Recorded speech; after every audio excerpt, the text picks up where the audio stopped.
इसके अंदर एक और जो जब ये जीएसटी लागू हुआ तो दुनिया के अधिकांश देशों में महंगाई बढ़ गई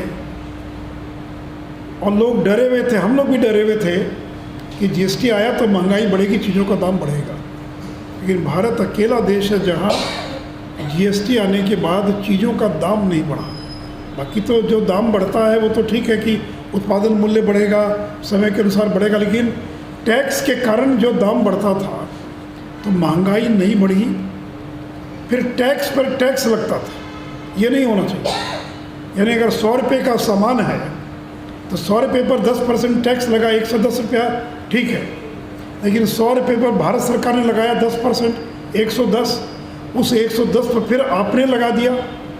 इसको अंग्रेजी में कहते हैं कैस्केडिंग। यानी टैक्स पर टैक्स नहीं लगना चाहिए कि ये गलत है, टैक्स पर टैक्स लगना। लेकिन जो वैट था उसमें टैक्स पर टैक्स लगता था, तो उससे देश के लोगों को मुक्ति मिल गई।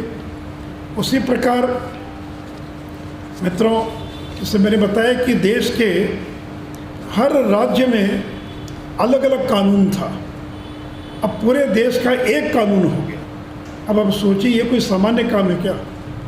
कहते हैं कि जिससे से सरदार पटेल ने 550 रियासतों का एकीकरण करके पूरे भारत को एक राजनीतिक इकाई में परिवर्तित किया। अरे कितना कठिन काम था, कभी आप इतिहास पढ़िए कि कैसे कैसे उन्होंने हैदराबाद से लेकर 550 रियासतों का एकीकरण किया।